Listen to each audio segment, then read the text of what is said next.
Philosophy for ലിറ്ററേച്ചറിലെ theory പോർഷൻ്റെ simple എക്സ്പ്ലനേഷനാണ് ഈ ഓഡിയോയ്ക്കകത്തുള്ളത്.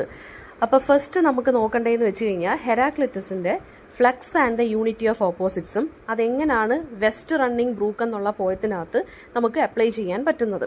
ഓക്കെ, അപ്പോൾ ഏത് തിയറി ചോദിച്ചാലും നിങ്ങളത് നമുക്ക് പഠിക്കാനുള്ള വർക്കിനകത്ത് അപ്ലൈ ചെയ്തിട്ട് വേണം എഴുതാൻ. അതായത് ഹൈ മാർക്സിന് 4 മാർക്സ് ആൻഡ് എബോവിന് ചോദിക്കുകയാണെന്നുണ്ടെങ്കിൽ. അപ്പം ഇതിൻ്റെ കൂടുതൽ എക്സ്പ്ലനേഷൻ ഞാൻ ഡീറ്റെയിൽഡ് ആയിട്ട് വലിയ വീഡിയോസ് ഓരോ ചാപ്റ്ററിനും ഇട്ടിട്ടുണ്ടെങ്കിലും ഇത് വളരെ പെട്ടെന്ന് കേൾക്കാൻ പറ്റുന്ന സിമ്പിളായിട്ടുള്ള എക്സ്പ്ലനേഷനാണ്. അപ്പം ഹെറാക്ലിറ്റസ് ആരാണെന്ന് നമുക്ക് ആദ്യമേ നോക്കണം. ഹെറാക്ലിറ്റസ് എന്ന് പറയുന്നത് ഒരു ഗ്രീക്ക് ഫിലോസഫറാണ്. അദ്ദേഹത്തിൻ്റെ ഐഡിയാസാണ് ഈ ഫ്ലക്സ് എന്ന് പറയുന്നതും യൂണിറ്റി ഓഫ് ഓപ്പോസിറ്റ്സ് എന്ന് പറയുന്നതും. ഫ്ലക്സ് എന്ന് വെച്ചാൽ സിമ്പിൾ മീനിങ് എന്ന് വെച്ചാൽ മൂവ്മെൻ്റ് എന്നാണ്. അപ്പോൾ ഹെറാക്ലിറ്റസ് പറയുന്നത് മൂവ്മെൻ്റ് അല്ലെങ്കിൽ ചേഞ്ച് എന്നാണ് ഫ്ലക്സിൻ്റെ മീനിങ്. ഹെറാക്ലിറ്റസ് പറഞ്ഞതെന്ന് വെച്ചാൽ എവറിത്തിങ് ഫ്ലോസ് എന്നാണ് അദ്ദേഹം പറയുന്നത്. FLOWS, എല്ലാത്തിനും മാറ്റം ഉണ്ടാവും അല്ലെങ്കിൽ എല്ലാം ചേഞ്ച് ആകും എന്നാണ് അദ്ദേഹത്തിൻ്റെ ഒരു കോൺസെപ്റ്റ് എന്ന് പറയുന്നത്. അതായത് ഇൻ ദിസ് വേൾഡ് എല്ലാം കോൺസ്റ്റൻ്റ്ലി ചേഞ്ചിങ് ആണ്. ഇപ്പോൾ ഒരു റിവർ എങ്ങനെയാണോ ഫ്ലോ ചെയ്യുന്നത്, റിവർ എന്ന് പറയുന്നത് ഇങ്ങനെ കണ്ടിന്യൂ ചെയ്ത് ഫ്ലോ ചെയ്തുകൊണ്ടിരിക്കുന്ന റിവർ ആണെന്നുണ്ടെങ്കിൽ അടുത്ത ദിവസം അത് സെയിം വാട്ടർ തന്നെയാണെന്ന് നമുക്ക് പറയാൻ പറ്റുമോ? ഇല്ല. അപ്പോൾ എല്ലാ തിങ്സും ഈ വേൾഡിലുള്ളത് മൂവിങ് ആണ്, ചേഞ്ചിങ് ആണ്. സോ നമുക്ക് സെയിം റിവറിൽ ട്വൈസ് നമുക്ക് സ്റ്റെപ്പ് ചെയ്യാൻ പറ്റത്തില്ലെന്നാണ് ആര് പറയുന്നത്? ഹെറാക്ലിറ്റസ് പറയുന്നത്. കാരണം ഓരോ ദിവസവും പുതിയ വെള്ളമാണ് ഫ്ലോ ചെയ്തുകൊണ്ടിരിക്കുന്നത്. ഇനി യൂണിറ്റി ഓഫ് ഓപ്പോസിറ്റ്സ് എന്ന് വെച്ചാൽ എന്താണ്? ഹെറാക്ലിറ്റസ് ബിലീവ് ചെയ്തിരിക്കുന്നതെന്ന് വെച്ചാൽ ഈ ഓപ്പോസിറ്റുകൾ തമ്മിൽ കണക്റ്റഡ് ആണ് ആൻഡ് അങ്ങോട്ടും ഇങ്ങോട്ടും ഈ ഓപ്പോസിറ്റ്സുകൾ ഇന്റർ കണക്റ്റഡ് ആണ്. കാരണം ഒരെണ്ണം ഇല്ലെങ്കിൽ മറ്റൊന്നിനെ എക്സിസ്റ്റ് ചെയ്യാൻ പറ്റുകയില്ല. സോ അങ്ങോട്ടും ഇങ്ങോട്ടും എക്സിസ്റ്റ് വേണം. ആര്? ഈ ഓപ്പോസിറ്റുകൾ തമ്മിൽ. ഡേ ആണെങ്കിലും നൈറ്റ് ആണെങ്കിലും. ഡേ ഉണ്ടെങ്കിലേ നൈറ്റ് വരത്തുള്ളൂ, അല്ലേ? നൈറ്റ് വന്നാലേ അടുത്ത ദിവസം ഡേ ആകത്തുള്ളൂ. അപ്പം ഡേയും നൈറ്റ് ഇങ്ങനെയുള്ള ഓപ്പോസിറ്റുകൾ തമ്മിൽ ഇന്റർ കണക്റ്റഡ് ആണ് ആൻഡ് അവർക്ക് അങ്ങോട്ടും ഇങ്ങോട്ടും ഈച്ച് അതർ വേണം എക്സിസ്റ്റ് ചെയ്യാൻ വേണ്ടി. ഓക്കെ, എക്സാമ്പിൾ എന്ന് പറയുന്നത് life and death, day and night, hot and called.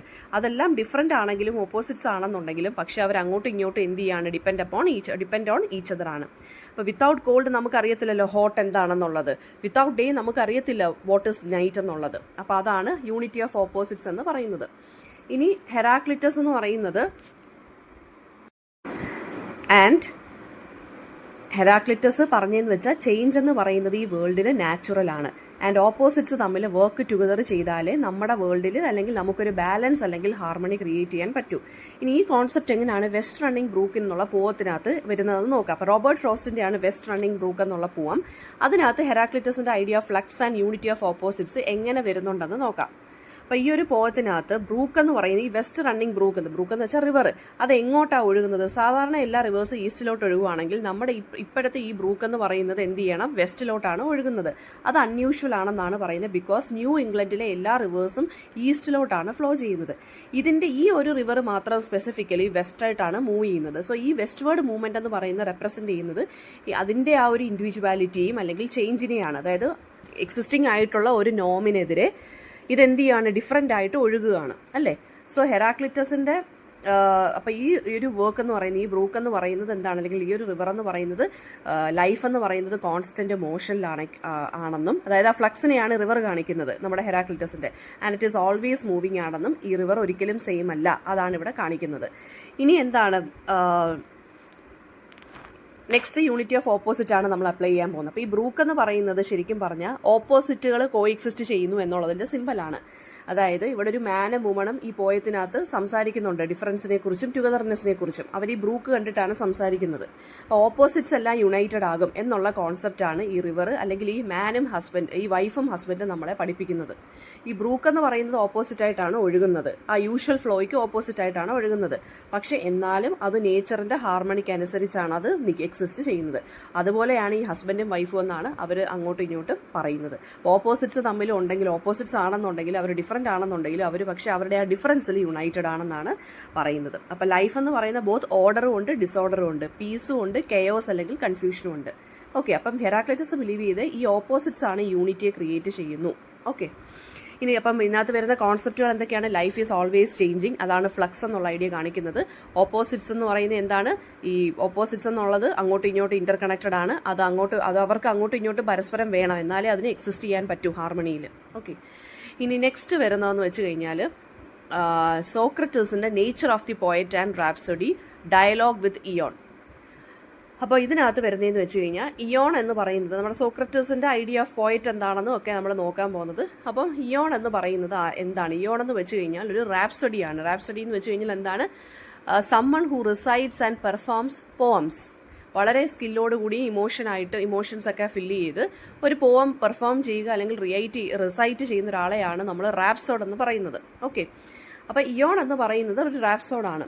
അപ്പോൾ സോക്രട്ടീസ് ചോദിക്കുന്നതെന്ന് വെച്ച് കഴിഞ്ഞാൽ ഇയോണിൻ്റെ അടുത്ത് ചോദിക്കുവാണ്, നീ റിസൈറ്റ് ചെയ്യുന്നതിൻ്റെ മീനിങ് മനസ്സിലാക്കിയാണോ നീ ഈ പാടുന്നത് അല്ലെങ്കിൽ പറയുന്നത്, അല്ലെങ്കിൽ നിനക്ക് എന്തെങ്കിലും ഇൻസ്പിറേഷൻ ഉണ്ടോ, സംതിങ് ഔട്ട്സൈഡ് നിനക്ക് എന്തെങ്കിലും ഇൻസ്പിറേഷൻ ഉണ്ടോ എന്ന് ചോദിക്കുവാണ്. ആൻഡ് സോക്രട്ടീസിന്റെ മെയിൻ ഐഡിയാസ് എന്ന് വെച്ച് കഴിഞ്ഞാൽ പോയറ്റ്സ് ശരിക്കും പറഞ്ഞാൽ നോളജ് വെച്ചല്ല എഴുതുന്നത്, ഇൻസ്പിറേഷൻ വെച്ചിട്ടാണ് എഴുതുന്നതെന്നാണ് അദ്ദേഹം പറയുന്നത്. ആൻഡ് എല്ലാ പോയറ്റ്സ് എന്ന് പറയുന്നതും ഡിവൈൻ മെസ്സഞ്ചേഴ്സ് ആണെന്നാണ് പറയുന്നത്. അതായത് ഗോഡിൽ നിന്ന് അവർക്ക് ഇൻസ്പിറേഷൻ കിട്ടി അവർ എഴുതുന്നവരാണെന്നാണ് പറയുന്നത്. So they don't truly know what they are saying. അവർ ജസ്റ്റ് ഇൻസ്പിറേഷൻ വെച്ച് എഴുതുന്നുണ്ട്, അവർക്ക് തന്നെ അറിയത്തില്ല എന്താണ് അവർ എഴുതുന്നതെന്നും പറയുന്നതെന്നും. പക്ഷെ അവർ ഗോഡ് അല്ലെങ്കിൽ ഡിവൈൻ പവറിന്റെ ഇൻഫ്ലുവൻസ് അല്ലെങ്കിൽ ഇൻസ്പിറേഷൻ കൊണ്ട് മാത്രം എഴുതുന്നവരാണ്, അല്ലാതെ അവരുടെ നോളജ് വെച്ച് എഴുതുന്നവരല്ല എന്നാണ് ഇദ്ദേഹം പറയുന്നത്. അദ്ദേഹം ഒരു മാഗ്നറ്റിന്റെ ഒരു എക്സാമ്പിൾ പറയുന്നുണ്ട്. ഒരു മാഗ്നറ്റ് പോലെയാണ് പോയറ്റ് എന്ന് പറയുന്നത്. ഈ ഇൻസ്പിറേഷൻ ഗോഡിൽ നിന്ന് പോയറ്റിലോട്ട് പോവുകയാണ്. ആ പോയറ്റിൽ നിന്ന് അത് റാപ്സോഡിലോട്ട് പോകുന്നു. റാപ്സോഡാണ് അത് ഓഡിയൻസിന് റിസൈറ്റ് ചെയ്ത് കേൾപ്പിച്ചു കൊടുക്കുന്നത്. ഇനി ഇയോൺ എന്താണ്, ഹോമറിന്റെ പോയറ്റ്സ് ഒക്കെ നല്ല പോലെ പെർഫോം ചെയ്യുന്നുണ്ട്. പക്ഷെ അതൊന്ന് എക്സ്പ്ലെയിൻ ചെയ്യാനോ ഇന്റർപ്രറ്റ് ചെയ്യാനോ വേറെ പോയിന്റ്സിനെ എക്സ്പ്ലെയിൻ ചെയ്യാനോ ഇന്റർപ്രറ്റ് ചെയ്യാനോ ആർക്കും ഈ ഹിയോണിന് അറിയത്തില്ല. ആൻഡ് സോക്രട്ടീസ് പറയുന്നത് എന്താണെന്ന് വെച്ച് കഴിഞ്ഞാൽ എന്തുകൊണ്ടാണ് വേറെ പോയിന്റ്സിനെ ഒന്നും എക്സ്പ്ലെയിൻ ചെയ്യാൻ പറ്റാത്തത്? ഇദ്ദേഹം റീസൺ അല്ലെങ്കിൽ നോളജ് യൂസ് ചെയ്യുന്നില്ല, ഇൻസ്പിറേഷൻ കൊണ്ട് മാത്രമാണ് ഈ പോം ആണെങ്കിലും റിസൈറ്റ് ചെയ്യുന്നത്. അതുകൊണ്ടാണ് ഇദ്ദേഹത്തിന് ഹോമറിനെ മാത്രം പാടാൻ സാധിക്കുന്നത്, വേറൊരു പോയിന്റ്സിനെ എക്സ്പ്ലെയിൻ ചെയ്യാൻ പറ്റാത്തത്. ഇനി സോക്രട്ടീസ് കൺക്ലൂഡ് ചെയ്യുന്നതെന്ന് വെച്ചാൽ പോയറ്റ്സും റാപ്സോഡ്സ് എന്ന് പറയുന്നത് വൈസ് അല്ല, അവർ ശരിക്കും പറഞ്ഞാൽ നോളജബിളോ വൈസോ ഒന്നും അല്ല, അവർ ജസ്റ്റ് ഡിവൈൻ പവറിന്റെ അല്ലെങ്കിൽ ഗോഡിന്റെ വെറും ഇൻസ്ട്രുമെന്റ്സ് മാത്രമാണ്. ആൻഡ് അവർ സത്യങ്ങൾ പറയുന്നത് വിത്തൗട്ട് അണ്ടർസ്റ്റാൻഡിങ്, അതായത് അങ്ങനെയാണ് പറയുന്നത്.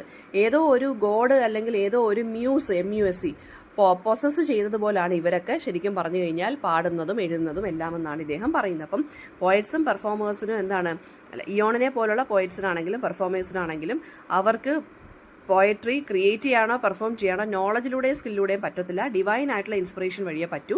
അവർ വെറും ചാനൽസ് ആണ്, അല്ലാതെ എക്സ്പേർട്സ് ഒന്നും അല്ല. അതായത് ആ പവർ വരുന്നത്, അവർക്കുള്ള പവർ ആരാണ് കൊടുക്കുന്നത്? ഗോഡ്സ് ആണ് കൊടുക്കുന്നത്. അപ്പോൾ അവരതുകൊണ്ട് അണ്ടർസ്റ്റാൻഡ് ചെയ്തിട്ടല്ല ഓരോ കാര്യങ്ങൾ പറയുകയും എഴുതുകയും ചെയ്യുന്നതാണ് പറയുന്നത്.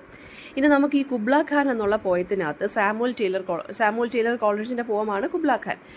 ആ ഒരു പോയത്തിനകത്ത് സോക്രട്ടീസിന്റെ ഐഡിയ എങ്ങനെയാണ് ഇതിനകത്ത് വരുന്നതെന്ന് നമുക്ക് നോക്കാം. അപ്പം ഇദ്ദേഹം പറയുന്നത്, ഇപ്പോൾ സോക്രട്ടീസിന്റെ ഐഡിയ എന്താണ്? പോയട്രി എന്ന് പറയുന്നത് ഡിവൈൻ ഇൻസ്പിറേഷനിലൂടെയാണ്, അല്ലാതെ നോളജിലൂടെയൊന്നും അല്ല എന്നാണ് ഇദ്ദേഹം പറയുന്നത്. അപ്പോൾ കോൾറിഡ്ജ് ഹിംസെൽഫ് സെഡ് ദാറ്റ് പോം എന്ന് പറയുന്നത്, ഈ ഒരു പോയം ഉണ്ടല്ലോ, അതൊരു ഡ്രീം ലൈക്ക് സ്റ്റേറ്റിലാണ് ഇദ്ദേഹം എഴുതിയിരിക്കുന്നത്. ഓപ്പിയത്തിന്റെ ഇൻഫ്ലുവൻസോട്, അതായത് കഞ്ചാവ് ഉപയോഗിച്ച് അല്ലെങ്കിൽ ഓപ്പിയം കഴിച്ചിട്ടാണ് അദ്ദേഹം ഈ ഒരു പോം എഴുതിയത്. സോ അത് നല്ല രീതിയിൽ എന്ത് ചെയ്യാണ്, ഒരു ഡ്രീമി ലൈക്ക് സ്റ്റേറ്റിലാണ് ഇദ്ദേഹം എഴുതിയിരിക്കുന്നത് ഈ ഒരു പോം. അപ്പം ഇത് ശരിക്കും പറഞ്ഞു കഴിഞ്ഞാൽ സോക്രട്ടീസിന്റെ ഐഡിയ ആയിട്ടാണ് നമ്മൾ ബാലൻസ് ചെയ്ത് പറയേണ്ടത്. സോക്രട്ടീസ് എന്താ പറഞ്ഞേക്കുന്നത്? പോയറ്റ്സ് എന്ന് പറയുന്നത് ഡിവൈൻ ഇൻസ്പിറേഷൻ എഴുതുന്ന ആളാണ്, അല്ലാതെ സ്വഭാവത്തോട് എഴുതുന്നതല്ല, ഗോഡിന്റെ സഹായത്തോടു കൂടിയാണ് ഇവർ എഴുതുന്നത്. അപ്പോൾ അതുപോലെയാണ് കോൾറിഡ്ജും പറഞ്ഞേക്കുന്നത്, അല്ലേ? ഒരു ലോജിക്കും ഇല്ലാതെയാണ് അവർ എഴുതുന്നത്, ഡിവൈനിലൂടെ അല്ലെങ്കിൽ അൺകോൺഷ്യസ് ആയിട്ട് എന്തോ ഒരു ഇൻസ്പിറേഷൻ കിട്ടിയാണ് ഇവർ എഴുതുന്നതെന്നാണ് സോക്രട്ടീസ് പറയുന്നത്. അത് തന്നെയാണ് ആരും ചെയ്തേക്കുന്നത്, കോൾറിഡ്ജും കുബ്ല ഖാൻ എഴുതിയപ്പോൾ ചെയ്തേക്കുന്നത്. ഓക്കെ, അപ്പം ഈ പോയത്തിനകത്തുള്ള മിസ്റ്റിക്കൽ ആയിട്ടുള്ള ഇമേജസ്, നല്ല വെറൈറ്റി ആയിട്ടുള്ള കുറേ കാര്യങ്ങൾ, ഇമേജസ് ഒക്കെ യൂസ് ചെയ്തിട്ടുണ്ട്, മെറ്റഫേഴ്സ് ഒക്കെ യൂസ് ചെയ്തിട്ടുണ്ട്. അതെല്ലാം നോളജിൽ നിന്ന് വന്നതല്ല, വിഷൻ അല്ലെങ്കിൽ ട്രാൻസ് ലൈക്ക് സ്റ്റേറ്റിൽ നിന്ന് വന്നതാണ്, ഒരു കൈൻഡ് ഓഫ് അൺകോൺഷ്യസ് ആയിട്ടുള്ള സ്റ്റേറ്റിൽ നിന്ന് വന്നതാണ്. ഈ പോം നമ്മൾ ഇൻകംപ്ലീറ്റ് എന്നാണ് അറിയപ്പെടുന്നത്. കോൾറിഡ്ജ് ക്ലെയിം ചെയ്തതെന്ന് വെച്ചാൽ ഇദ്ദേഹം ഇതിന്റെ ലാസ്റ്റ് സ്റ്റാൻസാസ് ഒക്കെ എഴുതുന്ന സമയത്ത് ആരോ വന്ന് ഇദ്ദേഹത്തിനെ വിളിച്ചുണർത്തുകയും അങ്ങനെ ഇദ്ദേഹം ഇന്ററപ്റ്റഡ് ആയി. അതുകൊണ്ട് ലാസ്റ്റ് കുറച്ച് സ്റ്റാൻസാസ് എന്ന് പറയുന്നത് ഒരു ഫസ്റ്റ് സ്റ്റാൻസായിട്ട് ഒരു ബന്ധം ഇല്ലാത്ത കണക്കാണ് ഇദ്ദേഹം എഴുതിയിരിക്കുന്നത്.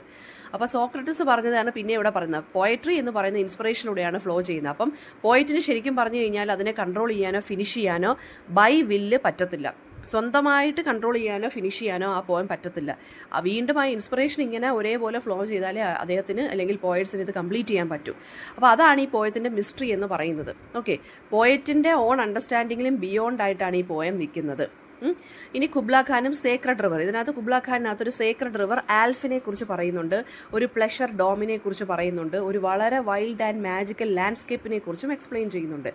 ഈ 3 സിമ്പിൾസും വിഷൻസ് ആണ്, അല്ലാതെ പ്ലാൻ ചെയ്ത് അദ്ദേഹം കണ്ടിട്ട് അല്ലെങ്കിൽ ഇമാജിൻ ചെയ്ത് എഴുതിയ ഡിസ്ക്രിപ്ഷൻസ് ഒന്നും അല്ല. സോക്രട്ടീസ് പറയുന്നതെന്ന് വെച്ചാൽ കോൾറിഡ്ജ് എന്ന് പറയുന്നത് എന്താണ്, ഇദ്ദേഹത്തിന് കിട്ടിയ ഈ ഗോഡ്ലി ഡിവൈൻ ആയിട്ടുള്ള പവർ ജസ്റ്റ് ചാനൽ ചെയ്ത് എഴുതുകയാണ് ചെയ്തത്, അല്ലാതെ റാഷണലായിട്ട് തിങ്ക് ചെയ്ത് എഴുതുന്നതൊന്നും അല്ല. പിന്നെന്താണ് പറയുന്നതെന്ന് വെച്ചാൽ പോയറ്റിനെ ഒരു പ്രോഫറ്റ് അല്ലെങ്കിൽ മജീഷ്യൻ ആയിട്ടാണ് എൻഡ് ഓഫ് ദി പോം ഈ പോയറ്റ് പറയുന്നത്. അതായത് പോയറ്റിനെ ഒരു ഡിവൈൻ ഫിഗറായിട്ട് പറയുന്നു. നമ്മൾ പേടിക്കേണ്ടതുമായിട്ട് അഡ്മയർ ചെയ്യേണ്ട ഒരു ഫിഗറാണ് പോയറ്റ് എന്നാണ് കുബ്ല ഖാനിനകത്ത് കോൾറിഡ്ജ് ലാസ്റ്റ് പറഞ്ഞു നിർത്തുന്നത്. ഇത് തന്നെയാണ് സോക്രട്ടീസും പറയുന്നത്. എന്താണ്, പോയറ്റ് എന്ന് പറയുന്നത് ഇൻസ്പയർഡ് ആണ്, ഗോഡ് ടച്ച്ഡ് ആണ്, ഗോഡിന്റെ ഇൻസ്പിറേഷൻ കൊണ്ട് എഴുതുന്ന ആളാണ്. അപ്പോൾ കുബ്ല ഖാൻ എന്ന് പറയുന്നത് സോക്രട്ടീസിന്റെ ഈ ഒരു ഐഡിയ പെർഫെക്റ്റ് ആയിട്ട് ബ്ലെൻഡ് ചെയ്യുന്നൊരു പോവമാണ്. ഓക്കെ, പോയട്രി എന്ന് പറയുന്നത് ഇൻസ്പിറേഷനിലൂടെയാണ് അല്ലെങ്കിൽ നോളജിലൂടെയല്ല. പോയറ്റ് എന്ന് പറഞ്ഞൊരു മീഡിയമാണ്, ഗോഡിന്റെ മീഡിയമാണെന്നാണ് പറയുന്നത്. പിന്നെ പോയത്തിന്റെ ബ്യൂട്ടിയും പവർ എന്ന് പറയുന്നത് എന്താണ്, അത് റാഷണലി വരുന്ന കാര്യമല്ല പോയിന്റിന്, പക്ഷേ വിഷനിലൂടെയും ഡ്രീമിലൂടെയും ഒക്കെയാണ് ഇത് വരുന്നതെന്നാണ് പറയുന്നത്.